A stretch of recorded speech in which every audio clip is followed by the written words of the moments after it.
Thank you to everyone who has joined today's webinar. Please can you all just note that it is being recorded. This way we can send it out to you afterwards so you can watch back anything that you want. My name is Anna and I'm part of the inquiries team here at the Oxford Professional Education Group. And today we're running a webinar on sustainable procurement hosted by Sharon Kroom. Sharon has over 30 years of experience in procurement and supply. She's also a fellow of SIPS, so she's very qualified for today's talk. So I will hand over to you now, Sharon, to get us started.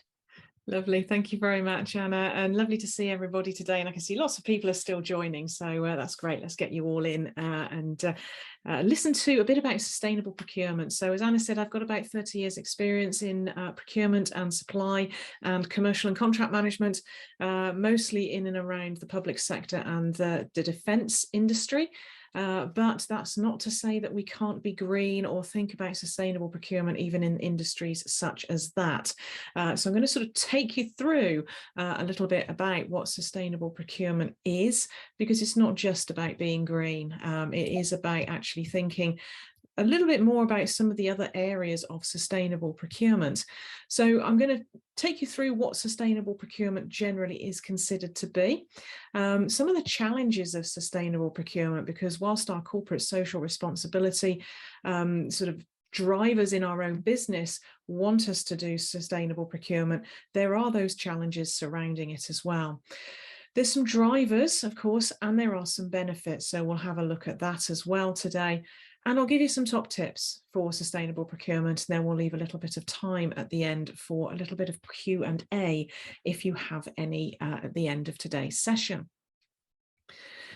So look up sustainable procurement on any search engine and you'll have a dozen or so definitions of it. It's different things to different people. And interestingly, it's not a one size fits all either. So the top one that you see there is one of the general descriptions of sustainable procurement that you could get off of Google. And it's considering the integration of corporate social responsibility principles that every company has. And it's how our procurement process and decisions will ensure that those drivers and principles still meet the requirements of our stakeholders.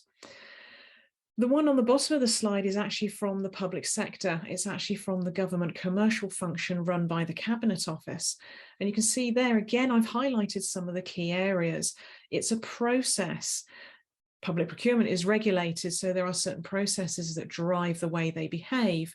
And again, they're considering things on how sustainable procurement achieves value for money in their procurement activities. But it's also thinking about things across life, because it's not just about how we buy it or what we buy and the cost of that purchase. It's also how we generate benefits throughout the life of that procurement, not just to the organisation itself, but also to any local society or local economy.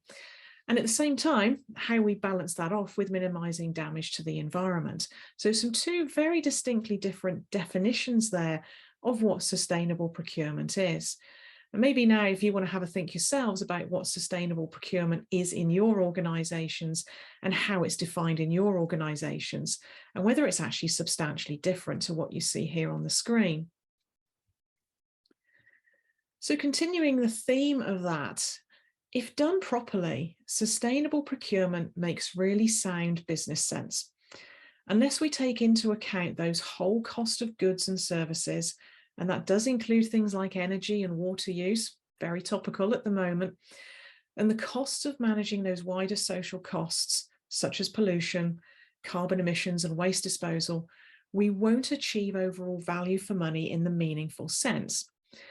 Considering what we buy and how we buy it, normally from a sustainability perspective, for example, can be a significant way to actually reduce our overall carbon footprint. It will also encourage a move towards some emerging industrial models, such as the circular economy. So the circular economy considers how we actually recycle or reuse or redistribute things that we are going to dispose of at the end of its use. Think about when you buy a washing machine in your own personal environment. when that washing machine comes to its useful life of end of life, generally what we end up doing is we end up purchasing another new washing machine. One of the options, if we're buying from a sustainable organization, say John Lewis, is that they will actually offer to come and take your old washing machine away. That is part of a circular economy. They are removing that and they are disposing it on your behalf and recirculating that asset back into the supply chain. So we have to think about what sustainable procurement means. It's about planning ahead to manage that demand. It's about thinking about how we're going to manage those contracts as well, dealing with all of the supply chain risks and impacts. And there's plenty of that going on at the moment, as well as thinking about those whole life costs and those social costs, plus all the other corporate responsibility that we have to consider about human rights and modern slavery. For those of you who are doing your SIPS qualifications right now, you'll probably recognize this diagram. The triple bottom line focuses on organizations not just on the economic value that they add, but also on the environmental and the social value that they add, or in some cases, destroy. Disposing of fixed assets can have an impact on people, profit, and planet. Traditionally, business leaders always concern themselves with their bottom line, or in the simplest form, the monetary profits that their business made. Today, however, more leaders have begun to think more sustainably and think about the planet and the profit side as well. The triple bottom line theory expands the traditional accounting framework to include those two other performance measures, the social and the environmental impacts of the company. And these three bottom line areas are often referred to those three Ps, so people, planet, and profit.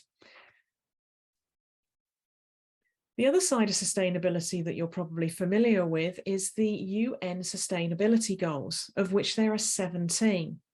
Sustainability is the ability to continue a defined behavior indefinitely, and it can be seen as the ability to be maintained at a certain rate or level and avoidance of the depletion of natural resources in order to maintain an ecological balance. This in turn leads us to focus on maintaining a level of commitment to avoiding the depletion of resources. The focus, therefore, on sustainability highlights a growing awareness that we don't have much control over environmental issues, and everyone wants to go immediately into problem-solving mode. However, we have to take that long-term view instead. The focus has therefore created a state of increased alertness amongst procurement professionals. People and companies who are environmentally aware are extremely sensitive to their own surroundings. They're alert to any hidden dangers associated with any aspect of poor corporate social responsibility. So after all that, why does it matter? Sustainable procurement should give organizations a competitive advantage and also help to future-proof its long-term objectives.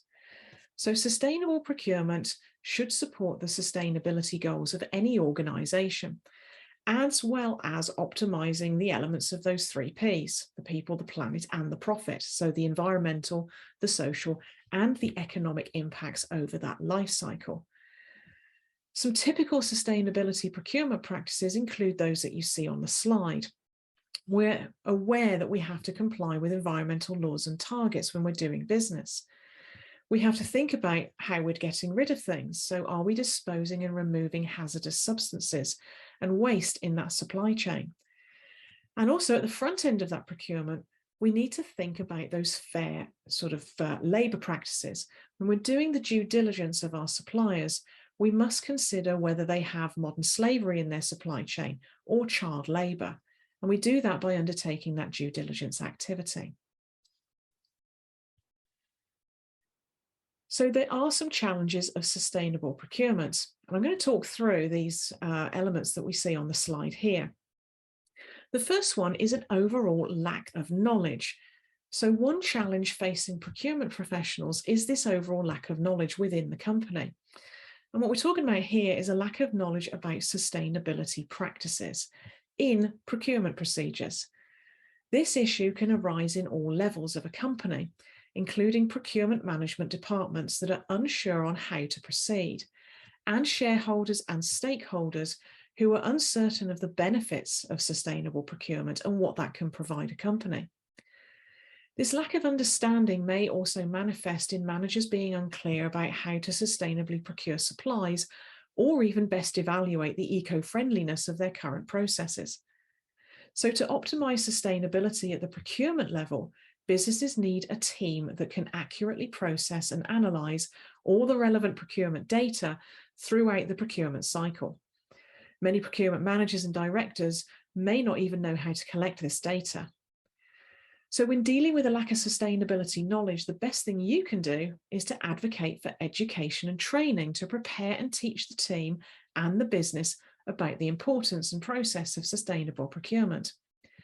Training courses in themselves allow you to outline how essential sustainable procurement is and highlight your skills your team members will learn from investing in that method. One of the other challenges is few internal resources. Time, funding, and other resources are essential in ensuring the best results from your sustainability efforts. Procurement teams need time to learn the process necessary to carry out sustainable sourcing and purchasing habits, because things need to change. They must learn how to evaluate the sustainability of their performance and, of course, the supplier's performance. Further, when implementing sustainability practices, it takes time to work towards the desired results. Sustainability isn't achievable overnight, and it takes time to achieve. So many businesses feel that they won't have the time to wait for it to take hold. They want something immediately. However, just like any other resource, time is an investment that will allow your procurement team to grow and adopt those new skills and practices that are way better for the environment and your company as a whole. One of the other ones I want to touch on here in a little bit more detail is the fact that there is little support or even pushback from our supply chain. To really ensure a fully eco-conscious procurement process, the team has to judge and evaluate the sustainability of our suppliers, in addition to our own efforts. Because suppliers are existential from our company, they're outside of our influence, they may have completely different values to us, or they may have less resources available and therefore might not be open to a new approach. Further, they may not even know how to obtain the appropriate data that we need to evaluate their efforts. So it's best to deal with suppliers after your procurement team has settled into your new role, and you can then help your suppliers to understand what you're looking for.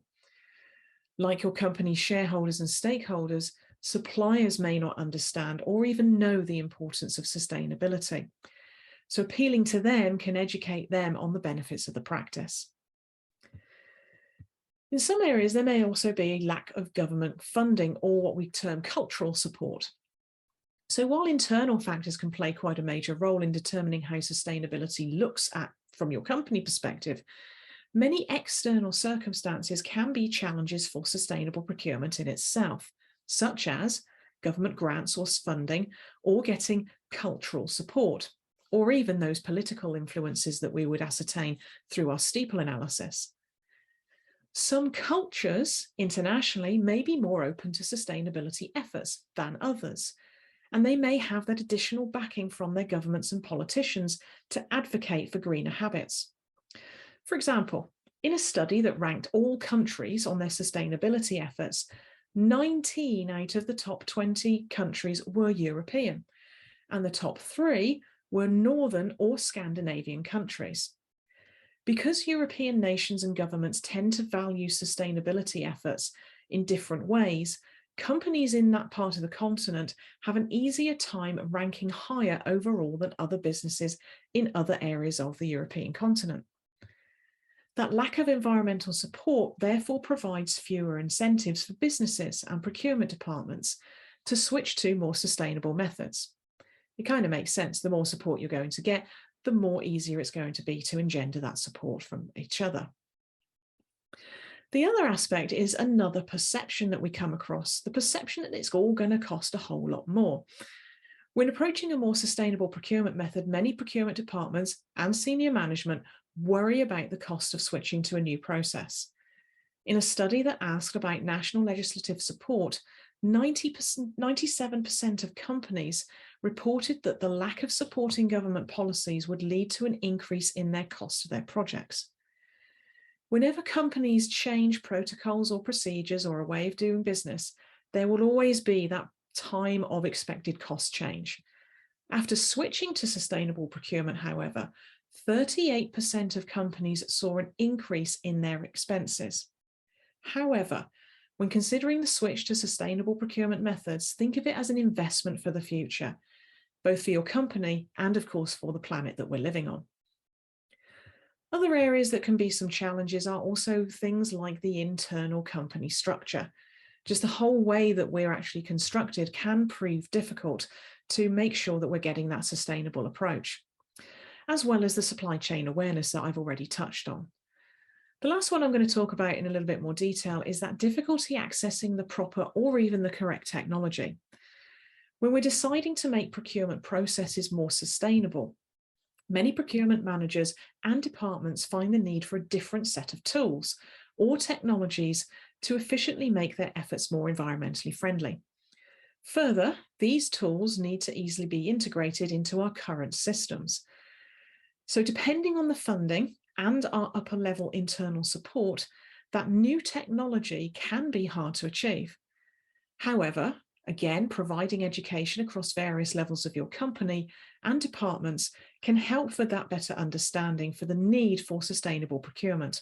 Likewise, that then helps to get that support to invest in those new tools and technologies that then require further training and implementation. There are, of course, some disadvantages too. So although sustainability has become much more important in today's world, you may experience the following challenges when applying that sustainable procurement approach. Remember, sustainable procurement does require cooperation amongst everybody in the supply chain.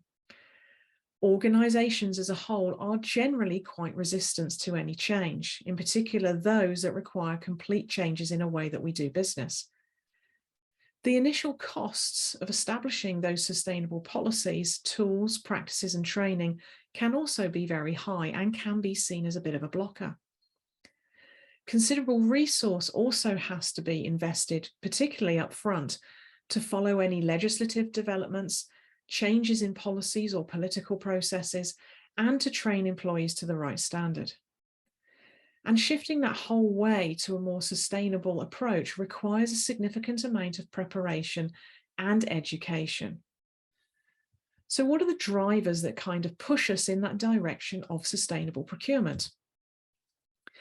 It's generally to do with money. The first and foremost one is about reducing costs. Fundamentally, in procurement, that's kind of what our job is. We have a lot of pressure on a procurement department to reduce costs throughout the supply chain to make the company more profitable. So when we think about the triple bottom line, or the 3 Ps, that's the first one that we think about, is the profit side of things. So the driver can be a reduction in the total cost of ownership.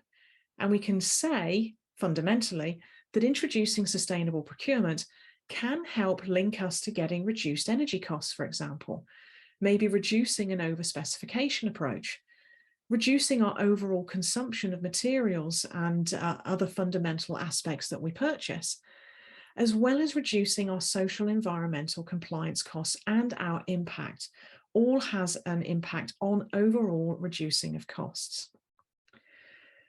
Risk reduction is another area where we get driven, and therefore we can implement sustainable procurement to help us do that. The financial impact, however, on brand value from bad supplier practices, such as child labour or local pollution, and the economic costs of that sustainable procurement disruptions, such as non-compliance with environmental regulations, can be quite substantial.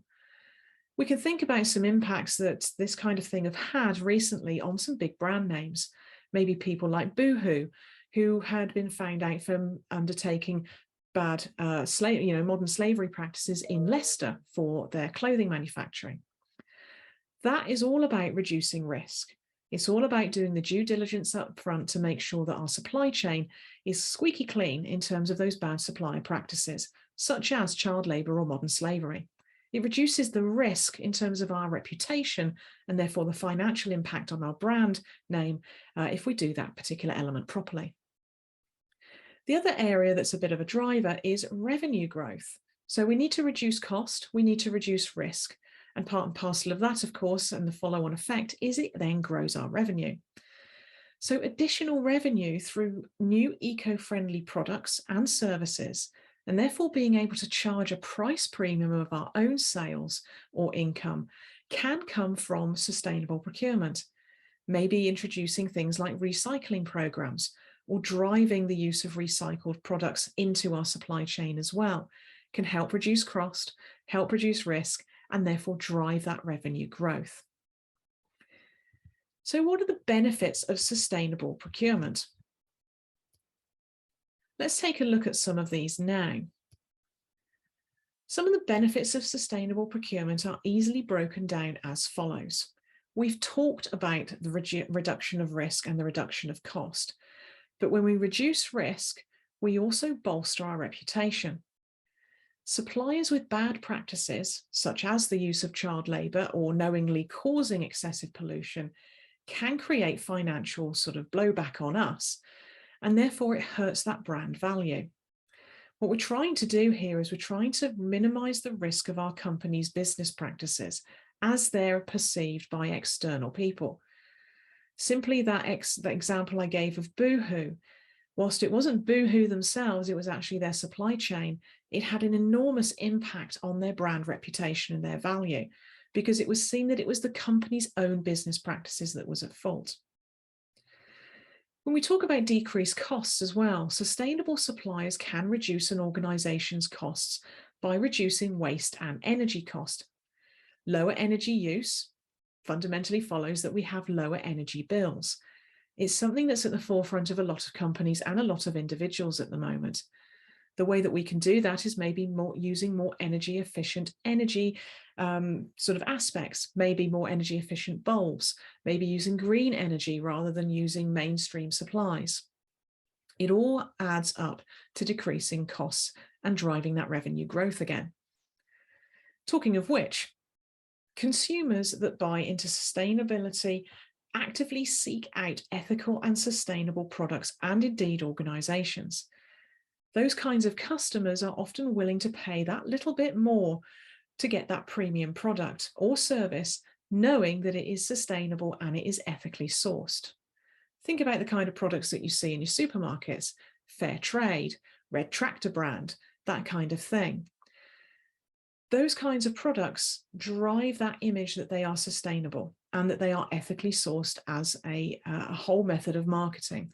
Therefore, that revenue growth is driven by selling that kind of premium product. We can also think about a benefit in terms of future-proofing our own businesses. So developing a sustainable procurement plan is one way to future-proof the organisation, potentially against any shortage in supply chains. Again, that's been to the forefront of our minds over the last couple of years and is still ongoing. It's also a way of future-proofing maybe our energy supplies. Maybe put some solar panels on the roof of your organisation or your factories. That future-proofs your ability to maintain your energy for that business.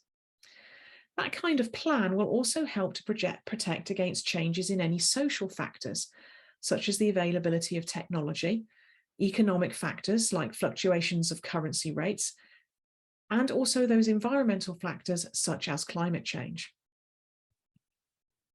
So you're probably all thinking, well, that's all very well and good, Sharon, but let me have a look at some of these figures, because we all are all driven by what it looks like in the numbers. So thinking in terms of those people, planets, and profits, that triple bottom line, let's see what those figures actually tell us. So we give us a clue in terms of what the impact of sustainable procurement means. 15 to 30% measurable brand value increases just by implementing the kinds of things that I was just talking about on that previous slide. Sustainable procurement practices result in what they call brand equity. The source there was from a report by the World Economic Forum called Beyond Sustainable Procurement.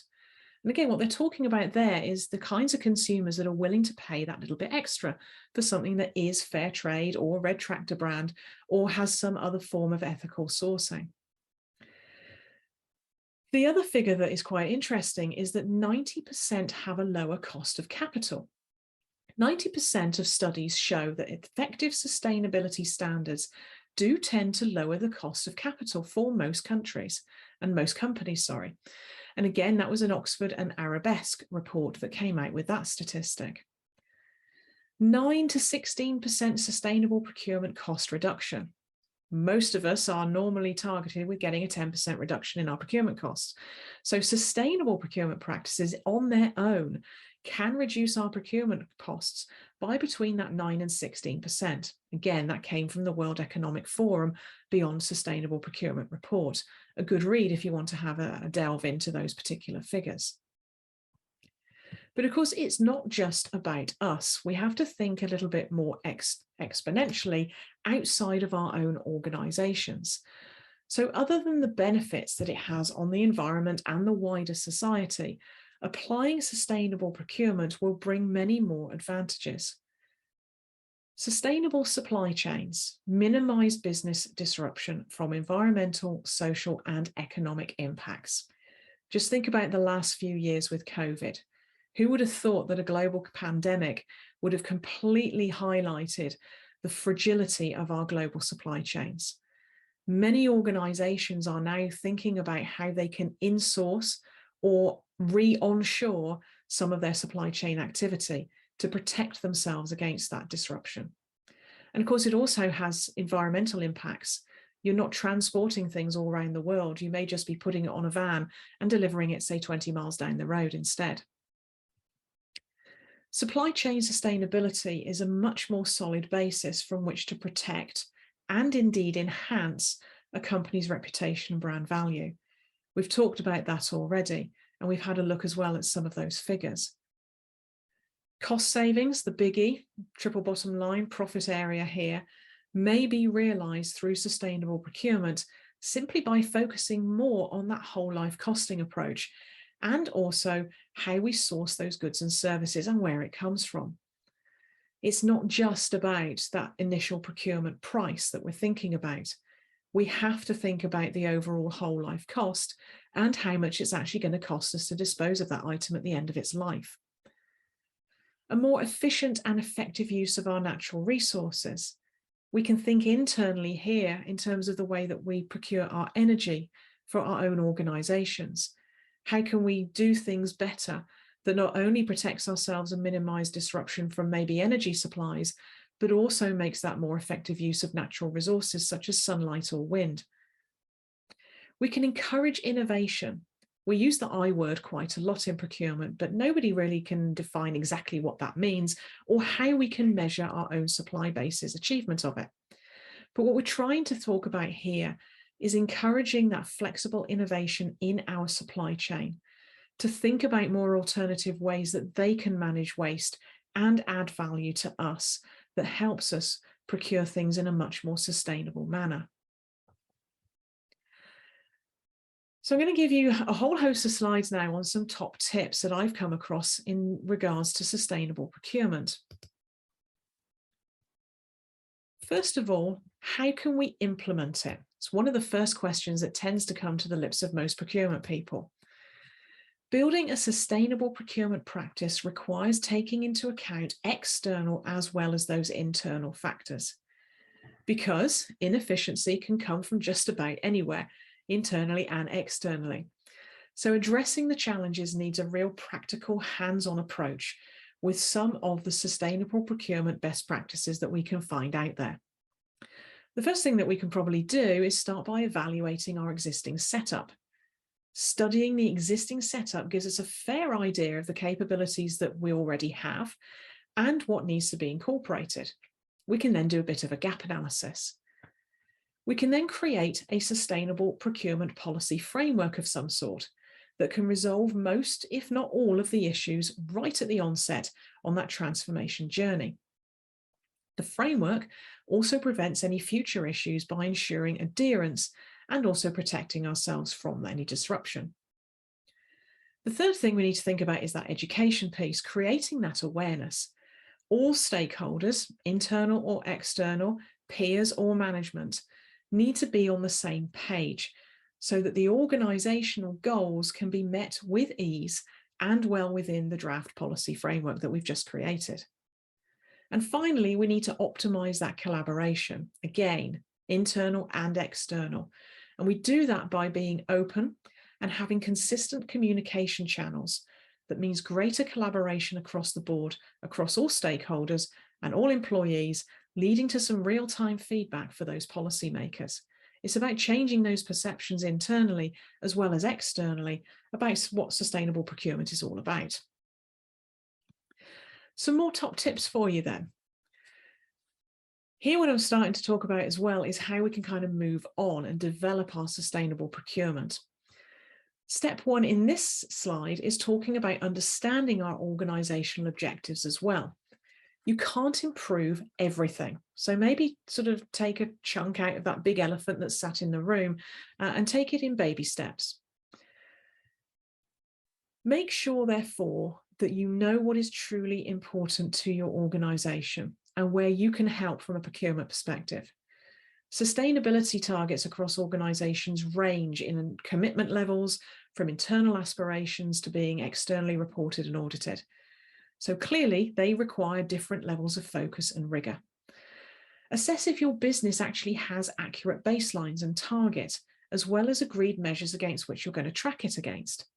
If not, push for them where you feel that they're going to be easy to translate into something meaningful. For example, if there are targets to increase spend in the local economy, then agree that definition. Understand where you're going to reliably pull the data from, and then translate that into a percentage improvement in pounds that the procurement team can then action. Next, you need to engage those sustainability leads. If your organisation is large enough to have a sustainability function, then it should be setting down the business level strategy, which the procurement team can then derive its own strategy from. It should also act as some subject matter experts to guide around procurement policy, sustainability approaches, and requirements setting. Again, understanding key themes and then agreeing those will help the procurement department be well placed and drive that policy forward. Step 3 is about then baselining your approach and capability. As the agents of change, procurement needs to be equipped with the right targets, skills, and tools. So make an honest assessment of your current capability. Does the team understand a sustainability agenda and how it's actually going to play a part? Do you have a clear policy or a playbook or framework to guide and support the team? And do you have agreed tender questions, scoring approaches, and sustainability contract terms to hand? Again, if you don't, make sure that you develop them. And then probably step 4 is a good use of your Kraljek matrix. Triage your spend categories. Try and understand where your suppliers sit in terms of the strategic bottleneck, leverage, and routine. Is it only worth focusing on those that are maybe in the bottleneck and the strategic space, rather than those that are in the routine or the leverage? What we're talking about here is almost a dovetail into our supplier relationship management processes, as well as sustainable procurement. And just remember, again, you can't do everything at once. There's a few procurement enablers that can help you on this journey. First and foremost is the key to any procurement activity, which is getting hold of the data. Do you know where that data spend is? Can you find the data that is associated with your categories of spend? Therefore, can you undertake your Kraljek matrix and work out how to tier your categories and your suppliers? You need that procurement data and the transparency to be able to actively receive it and use it to enable you to undertake that initial step of data analysis. You also need to take that targeted and tailored approach, particularly what I've just been talking about with regards to once you've done your Kraljek matrix, you can then target and tailor your sustainable approach based on strategic or bottleneck, or based on the other way that you may actually tier your suppliers in your organization. You can take a category specific approach. Do you want to do sustainable procurement on your energy? Do you want to do sustainable procurement on your catering supplies? Think about how that might actually work as well. You don't have to do a one size fits all either. Depending on how large your organization is, you can take a mixed approach. You can do a targeted approach on strategic suppliers in one area and a category-specific approach in another. Ask internally as well about the organization and the product and service data throughout the competitive process. You can use that as well, both as an internal measure on how you're actually adhering to your own policies and procedures, but also think about your suppliers. Do your suppliers have targets, and do they do reports? If they do, then use that in your tendering process. Include questions in your evaluation criteria that help you to assess how sustainable you and your supply chain actually are. It's all about data at the end of the day, and it's all about making sure that we can measure that sustainability. Some suppliers and some areas of the market and the industries do have targets, and they do have to report. If any of you are active in the public sector, we have the Social Value Act 2013 that is now actually mandated in our procurement process, resulting in a minimum of a 10% scoring in our tendering. So that means that we actually have to measure it. There's popular ways to measure sustainability. The first thing is, if we look internally in our own businesses, there's going to be some form of measuring our process and some way of measuring any initiatives that we come up with based on our sustainability approaches. So use maybe your internal measurement processes to think about how you're going to assess your own supply chain. It helps if you can get that data and then dovetail it into your own reporting requirements. Think about carbon footprint-based sustainability assessments. If you're contracting for a fleet of vehicles or a delivery service, think about how that supplier can reduce the carbon footprint of their activity and also help the carbon footprint reduction of your own activity. We can also use things like balanced scorecards, so measuring the 3 R's: recycle, reuse, and reduce.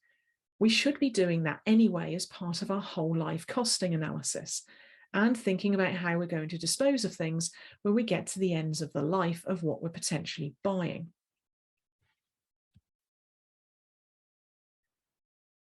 Another way that we can think about things is going through the actual sourcing process.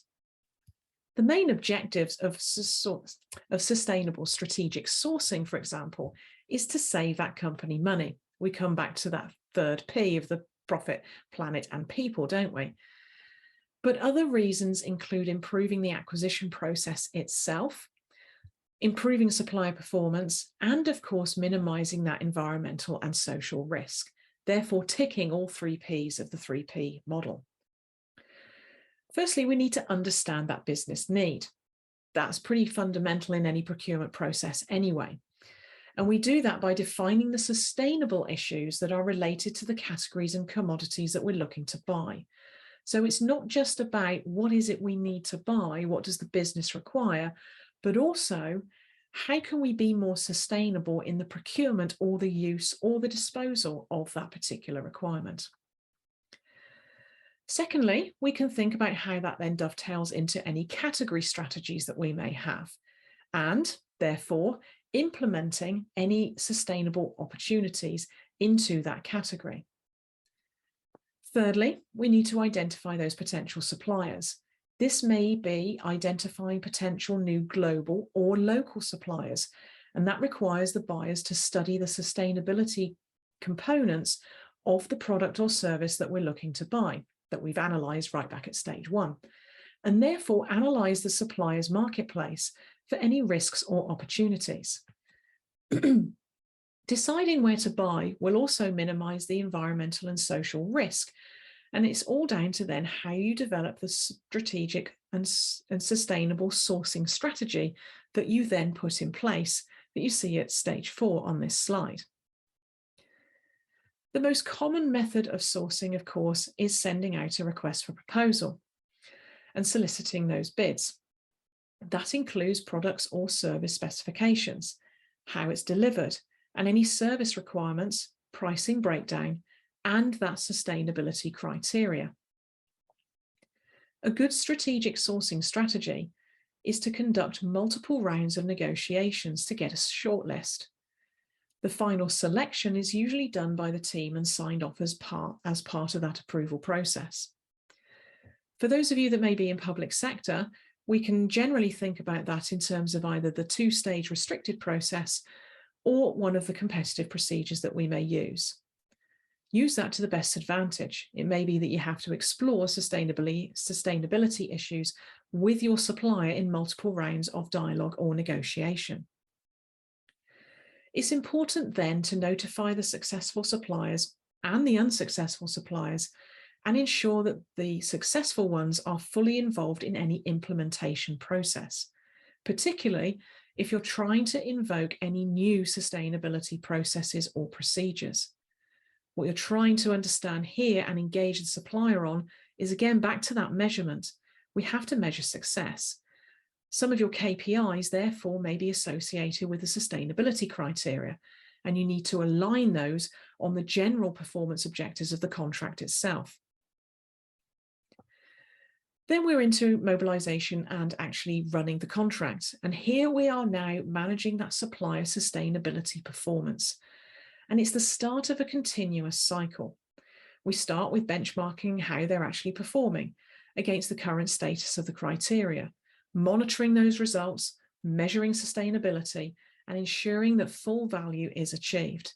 Not just are we getting what it says on the tin in terms of the contract, but also, are we improving our sustainability strategy? Are we improving against our targets? Are we reducing cost, reducing risk, and growing our revenue by having some sustainable approach? Dovetailed up against measuring our sustainability and thinking about our overall sourcing strategy, we've talked already about education. Education is always also part of the communication and cooperation. So when we think about how we're engaging with our stakeholders and our suppliers, communicate, and cooperate and collaborate has always got to be in the back of our mind. We can't just expect our suppliers to engage with us sustainably without any argument or without any problems. We have to actually strategically set our supplier engagement targets, and we have to communicate them. And if our supplier is struggling, we have to cooperate and collaborate with them too. We can't expect them just to do it all on their own. If we need to, as part of that cooperation and collaboration, develop some training with our suppliers on how to collect the data. If we're running sustainable measurement data collection perfectly okay, but our supplier is struggling with it, then help them through it. Help them understand the tools and techniques that they can introduce to help us measure our own sustainability targets as well. Specify any required data and share your own knowledge.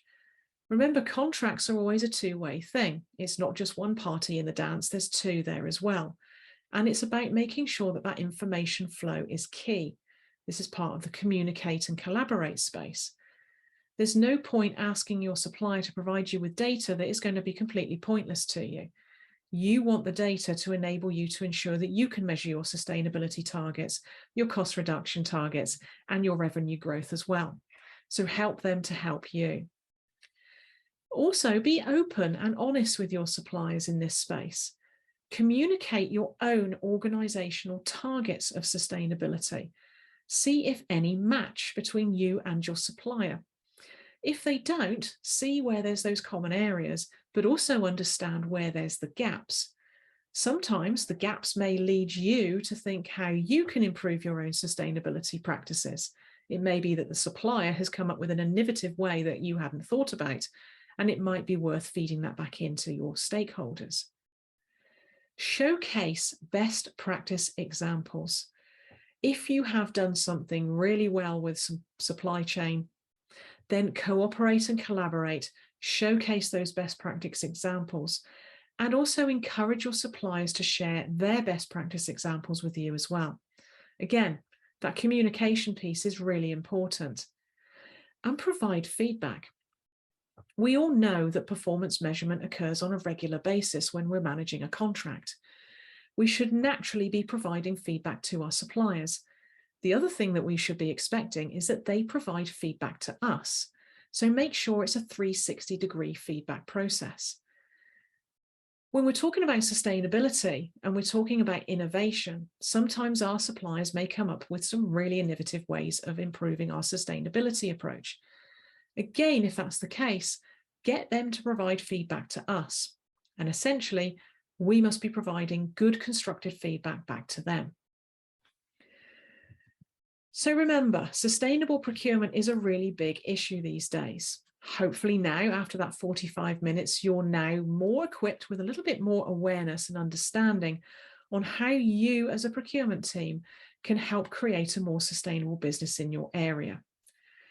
Sustainable procurement is different things to different people, so don't take an overly generic view. Think about what your own corporate social responsibility outputs and approaches are and what they should be. And make sure that you dovetail it into a specific approach in your business. Do your Kraljic analysis. Look at the triple bottom line. Work out how you can implement sustainable practices in a way that your business will thank you for it, and in a way that it actually helps you meet your own organizational targets. And as the last paragraph says there, remember, you can't do everything at once. Take it in baby steps, do it in little chunks, and don't worry if the results don't come immediately. Clearly, our senior stakeholders always want everything yesterday. So if you are putting in place a sustainable procurement process, tell the stakeholders that you're not going to get it done all at once. Tell them that the results are not going to come immediately. But work out that roadmap and that direction that you're going, and how and when you will achieve sustainability at different stages. That road to 100% of sustainability is long and it's difficult, and it may require some pilot testing and a few different approaches, and also a little bit of failure along the way to get to where you want to get to. So that is the end of our webinar today. Thank you very much for listening. Has anybody got any Q&A or any questions or thoughts on sustainable procurement? Brilliant. Thank you very much for that, Sharon. Just while we wait for the questions to come through, you can pop them in the Q&A or in the chat. Either is absolutely fine. But just while we're waiting for that to come through, I had a question. Bear in mind, I'm not in procurement, so it may not be totally relevant. But I was wondering if your company's put in place a sustainable procurement process, and they've been doing it for a while, but they're not getting the results they want. So it doesn't seem to be efficient or cost effective, and kind of management are considering, changing. What would you recommend? Because obviously you've got to weigh up kind of the ethics of the sustainability with the actual, how suitable it actually is to business itself. Absolutely. Good question there, Anna. Thank you. And I think it probably goes back to the good old triple bottom line approach, doesn't it? Our stakeholders are quite fussy. They always want to make sure that what we're introducing is going to get some form of profit or income or revenue for the organization. And it kind of goes back as well to the last slide that I said there, where we've got to recognize that we're not going to hit it all at the same time. It's going to take a long time to get there, and you're not going to get there all at once. And there will be failures along the line. So if you have got to that position where you've got something running, it's been going for a while, it's kind of fallen a bit flat, is to almost go back and restart the process again. It's the same as any contract when you're managing it with a supplier. You're all ticking along nicely, everybody's happy, nobody's really complaining, but the KPIs that you've got in place are not quite ticking all the boxes that you want. It makes sense to actually do that refresh, do that another look again and say, okay, so what we have in place still relevant? Do we need to change it? Do we need to tweak it?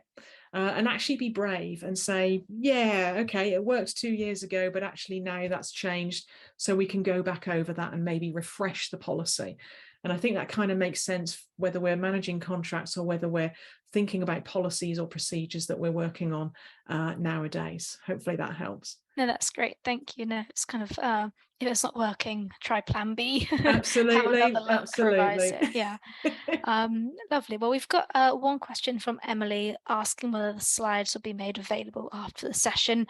Yes, they will. We'll be sending the slides and the recording out to you tomorrow, so you can have a look at them in your own time. I'll just have a look if any other questions come in. Thank you to Emmanuel and Julie who Thank you. had some nice comments. Thank you. Just while we wait to see if any other questions come through, kind of at the start of the presentation, Sharon, you suggested kind of sustainable courses. I wonder if you had any recommendations for those and for people in companies who might not know where to start at the moment. Yeah, the one thing I would say is always keep an eye out on the SIPS website because they always have lots and lots of webinars going on all kinds of various topics.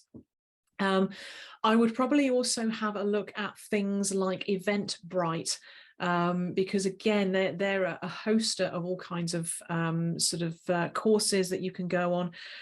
I would probably advise doing things such as sustainability courses from good providers that you may find on Eventbrite. So they may be sort of the sustainable procurement kind of bodies that we've got in the country.